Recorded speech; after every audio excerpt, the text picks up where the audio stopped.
আসসালামু আলাইকুম রহমতুল্লাহি ওয়া বারাকাতুহু। সম্মানিত দর্শক, ত্রয়োদশ জাতীয় সংসদ নির্বাচন কেমন হলো?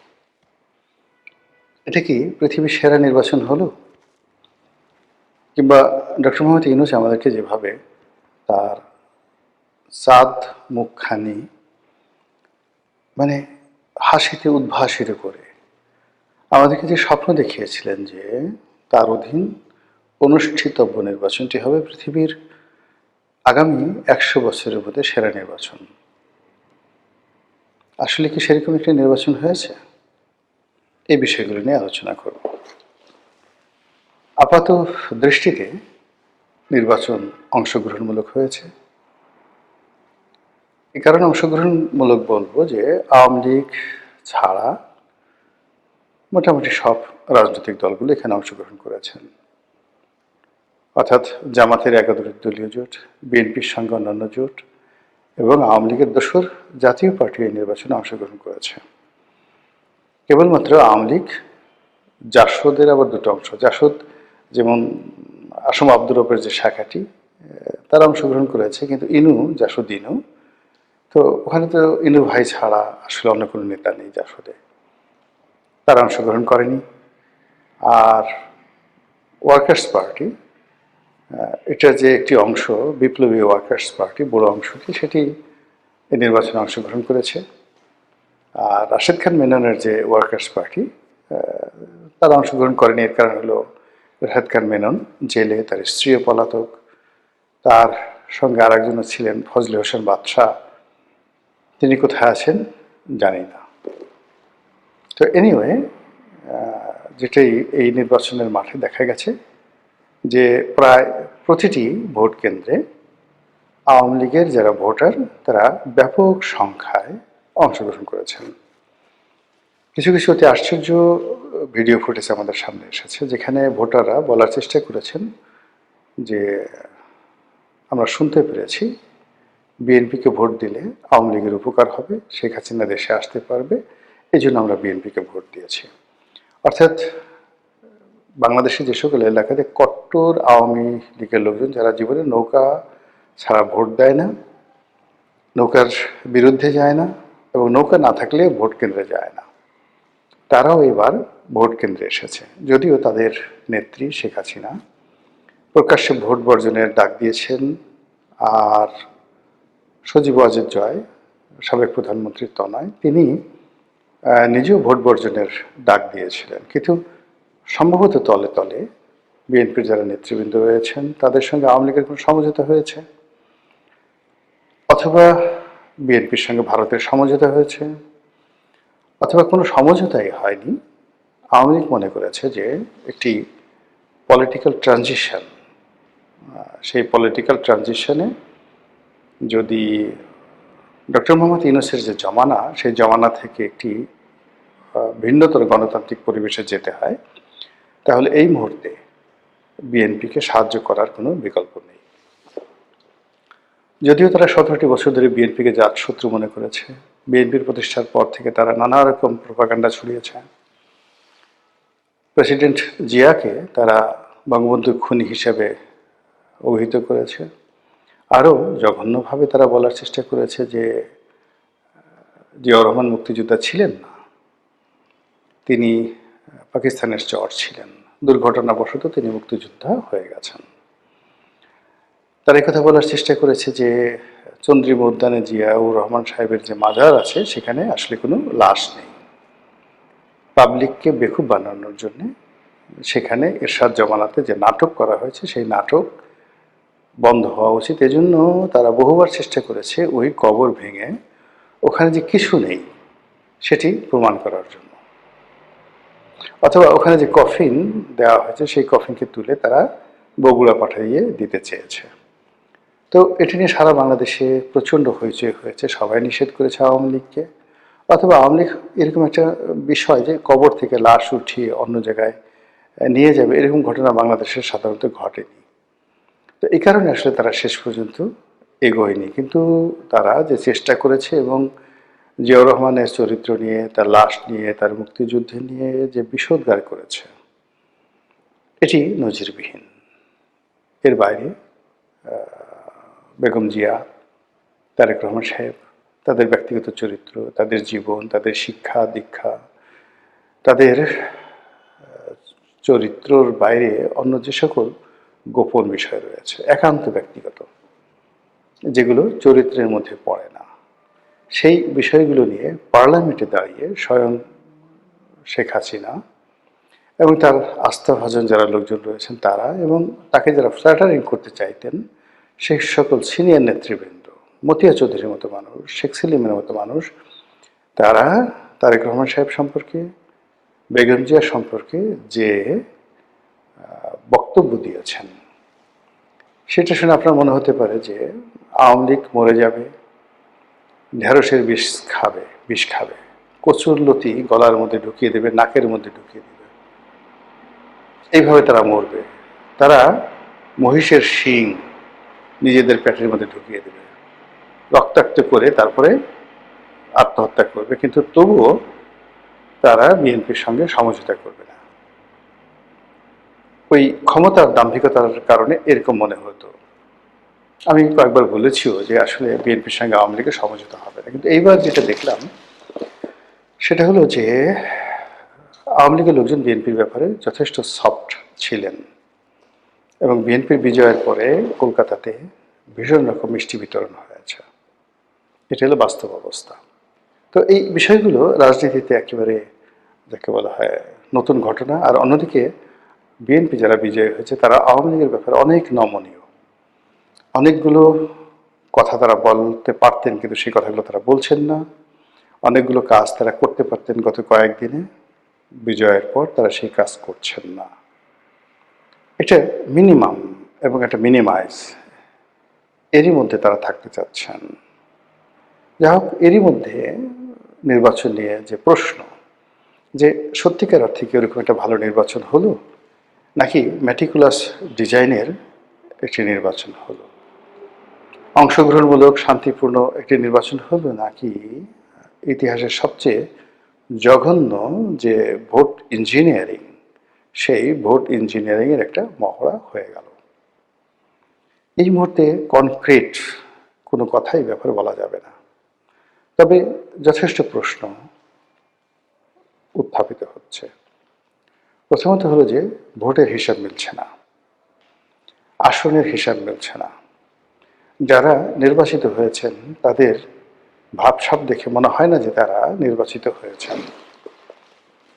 এখানে হানা ভোটের যে রেশিও, অনুপাত, সেটা মিলছে না, এবং ভোট কেন্দ্রে জগা খিচুড়ি, রেজাল্ট শিটে জগা খিচুড়ি, এসব দেখে সবাই যেটা বলার চেষ্টা করছেন যে এটা আসলে অনেকটা আমি ডামি, আমি মামু, আমিদের মামিদের যে নির্বাচন আমরা অতি পূর্বে দেখেছি, সেটারই একটা digital plus artificial intelligence version হয়ে গেছে। এটা অনেকটা সেই আল্ট্রাসোনোগ্রামের মতো, এটা অনেকটা সেই কি বলে পিত্তথলির পাথর, যেটা আল্ট্রাসাউন্ড দিয়ে পিত্তথলির পাথর অপসারণ করা হয়, ঠিক ওই রকম হয়ে গেছে। আমরা ভোট কেন্দ্রে শান্তি দেখেছি, বিভিন্ন ভোট কেন্দ্রে ভোটারদের উপস্থিতি দেখেছি, আবার কোনো কোনো ভোট কেন্দ্রে খা খা করছে, কোনো ভোটার উপস্থিতি দেখিনি। কিন্তু দিন শেষে যারা রাজনীতির প্রতিপক্ষ তারা কেউ কোনো অভিযোগ করেননি। অভিযোগ না করে তারা একে অপরকে সহযোগিতা করেছেন, সমঝোতা করেছেন, আমি এবং ডামির মতো, অথবা আমু এবং মামুর মতো, দিল্লি অথবা বিল্লির মতো, এরকম একে অপরকে সাহায্য সহযোগিতা করেছেন, এবং যে রেজাল্ট হয়েছে, যে রেজাল্ট বেরিয়েছে, এটা সবাই মেনে নিয়েছেন। বাংলাদেশ অন্তত যারা আছে তারা, এমনকি দেশের বাইরে যারা আওয়ামী লীগ, তারাও মানে হালকা পাতলা একটু সমালোচনা করেছেন, কিন্তু অ্যাজ এ হোল বড় কোনো যাকে বলা হয় সমালোচনা তারা করেননি। তো বোঝার চেষ্টা করুন যে এখানে সমঝোতাটা কোন পর্যায়ে হয়েছে, এবং পুরো সমঝোতাটা কি ভারতের পক্ষে হয়েছে, আমেরিকার পক্ষে, নাকি এই যে সমঝোতাটা এটি ডক্টর মোহাম্মদ ইউনূসের বিরুদ্ধে হয়েছে। এগুলো নিয়ে খুব দ্রুত দেখবেন যে আলোচনা শুরু হয়েছে, কথাবার্তা শুরু হয়ে গেছে। অন্যদিকে ইঞ্জিনিয়ার মানে এই নির্বাচনে যারা বিজয়ী হয়েছেন অনেকে ঠাট্টা করে তাদেরকে ইঞ্জিনিয়ার সাহেব বলে ডাকছেন। আমরা যেমন সাহেব বলি, এটাকে ঠাট্টা করে সহায়কার সাপ ইঞ্জিনিয়ার সাপ, এইভাবে বিভিন্ন মানুষকে তির্যক ভাবে সমালোচনা করা হচ্ছে। আপনাদের মনে আছে যে একটা বিশাল নাটক হয়েছিল বাংলাদেশের রাজনীতির অঙ্গনে, সেটা হলো রানা প্লাজা ধ্বংসের পরে সেখানে হঠাৎ করে রেশমা নামক একটি মেয়েকে উদ্ধার করা হয়েছিল। তো ওই সময়টিতে রেশমাকে যখন উঠানো হতো তখন সাংবাদিক মুন্নি সাহা তার অনুভূতি জানতে চেয়েছিলেন এবং সেটা নিয়ে সারা বাংলাদেশ তোলপাড় হয়েছিল যে এইরকম নাটক বাংলাদেশে রেশমা নাটকের মতো এত চমৎকার নাটক হয়নি, সবাই বুঝছিল এবং সবাই বিনোদিত হয়েছিল। এবং এর মধ্যে আবার একটা লঞ্চ ডুবে গেছিল আওয়ামী লীগ জমানাতে, এবং সেই লঞ্চ ডুবির এক সপ্তাহ পরে লঞ্চের ভিতর থেকে জীবন্ত মানুষ উদ্ধার করা হয়েছিল। এরকম গাঁজাখুরি ঘটনা বাংলাদেশে ঘটে।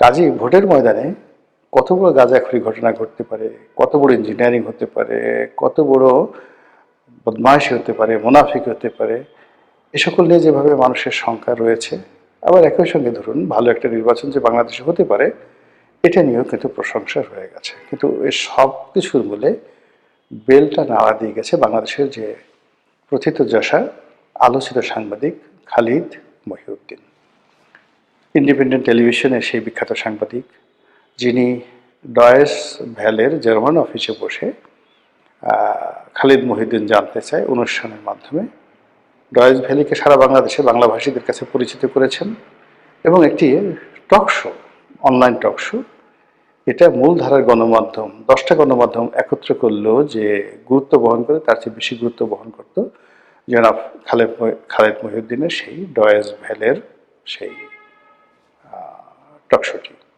তিনি ডয়েস ভ্যালে ত্যাগ করে এখন আমেরিকার খুব জনপ্রিয় একটি পত্রিকা রয়েছে ঠিকানা, সেই ঠিকানা পত্রিকার তিনি সম্পাদক এবং সেখানে তিনি একটা টক শো করেন ঠিকানায় খালিদ মহিউদ্দিন এই নামে। তো সেই খালিদ মহিউদ্দিন নির্বাচনের সময় বাংলাদেশে এসেছেন, তিনি কি দেখলেন এবং কি বললেন, এই তার বক্তব্যটি আসলে একমাত্র ন্যারেটিভ বাংলাদেশের। যত সংবাদপত্র আছেন কেউ মানে ইঁদুরের গলায় ঘন্টা বাঁধতে পারেনি, বিড়ালের গলায় ঘন্টা বাঁধতে পারেনি, কেউ শিকা নাড়তে পারেনি, কেউ বিকল্প ধারায় প্রশ্ন করতে পারেনি। কিন্তু খালিদ মহিউদ্দিন তিনি নির্বাচনের দিন যে ভোট কেন্দ্রে গিয়েছেন, এই ভোট কেন্দ্রে যে দৃশ্যগুলো তিনি একটার সঙ্গে অন্যটা এমন সুন্দরভাবে লাগিয়ে দিয়েছেন যেটাকে বলা হয় দ্য রিয়েল জার্নালিজম। এবং ওর মাধ্যমে বোঝা যায় যে ইঞ্জিনিয়ারিং কাকে বলে, বা কত প্রকার কী কী, কতটা নিকৃষ্ট হতে পারে ইত্যাদি। এই গেল এক। দ্বিতীয়ত তিনি বুক ফুলিয়ে তারেক রহমান সাহেব যে সংবাদ সম্মেলন করেছেন সেখানে দাঁড়িয়েছেন, দাঁড়ানোর পরে তারেক রহমান সাহেবকে প্রশ্ন করেছেন যে এখানে আপনাদের যে বিজয়, এই বিজয়ের মূলে কি ইঞ্জিনিয়ারিং ছিল, ইলেকশন ইঞ্জিনিয়ারিং কেমন ছিল, কোন প্রকৃতির, জাস্ট অ্যাডজেক্ট প্রশ্নটা যাই হোক, মানে এর উত্তর হলো নির্বাচনে একটা ইঞ্জিনিয়ারিং হয়েছে, ইঞ্জিনিয়ারিং সেই নির্বাচনের মাধ্যমে তারেক রহমান সাহেব গ্রেটেস্ট ইঞ্জিনিয়ার রূপে প্রধানমন্ত্রী পদে মনোনীত হয়েছেন। এই যে অভিযোগটি পথে ঘাটে মাঠে হচ্ছে, সন্দেহ দানা বাঁধছে, এই কথাগুলো খালিদ মহিউদ্দিন ছাড়া আর কেউ ভাবতেও পারেনি, বলতে পারেনি। He is the first man, I salute him. এবং তিনি সেই কথাটা আবার তারেক রহমান সাহেবকে শুনিয়ে দিয়েছেন।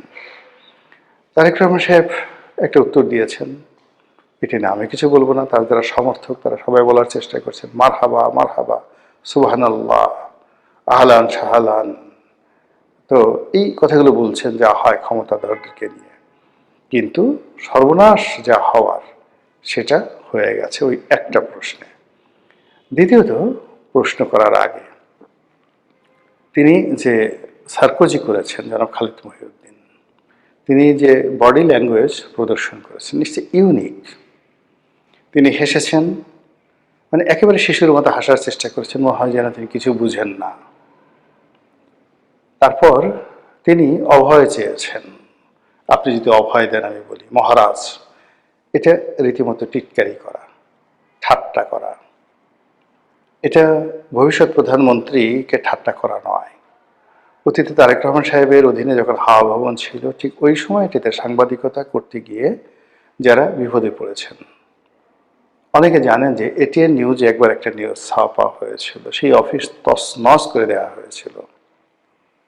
বহু সাংবাদিক, বহু টেলিভিশন সাংবাদিক মালিক, তাদের গাল আর পিঠ, ও মাই গড, এখনো সেই স্মৃতি, মানে পৌষের যে পরশ, পৌষ মাসের যে পরশ, সেই পরশের মতো এখনো তাদেরকে সেগুলো জানান দেয়। এবং খালিদ মহিউদ্দিন নিঃসন্দেহে সেই জিনিসগুলো ভুলেননি।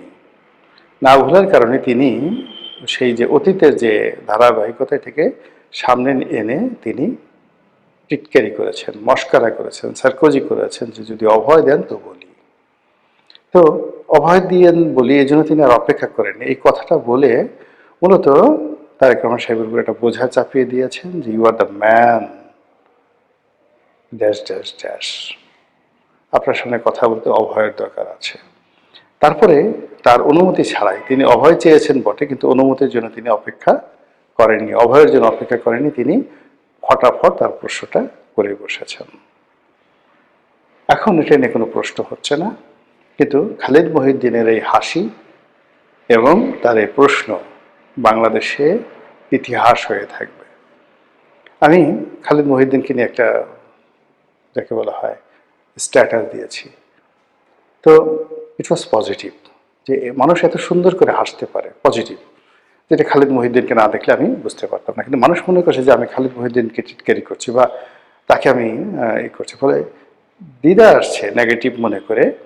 প্রায় 2 লাখ সেখানে লাইক পড়েছে, প্রায় 1 কোটি লোক সেই মানে আমার পেজেই 1 কোটি লোক সেই পোস্টটা দেখেছে, মানে প্রায় 10,000 লোক কমেন্ট করেছে, ইত্যাদি ইত্যাদি নানা রকম। আর কত শেয়ার হয়েছে তার কোনো ইয়াত্তা নেই। কিন্তু আমি যে কথাগুলো খালিদ মহিউদ্দিন সম্পর্কে বলতে চেয়েছি ওটার মাধ্যমে এই এখন যেটা বললাম এটাই হলো মেইন। আগামীতে যদি 2026 সনের ভোট ইঞ্জিনিয়ারিং, এই ভোট ইঞ্জিনিয়ারিং নিয়ে কেউ গবেষণা করে, কেউ কথা বলে, কেউ প্রশ্ন তোলে, সেক্ষেত্রে রেফারেন্স হিসেবে খালিদ মহিউদ্দিনের এই প্রশ্নটি ইতিহাস হয়ে থাকবে। মহান আল্লাহ আমাদের সবাইকে হেদায়েত দান করুন এবং হেফাজত করুন। আসসালামু আলাইকুম ওয়া রাহমাতুল্লাহি ওয়া বারাকাতুহু।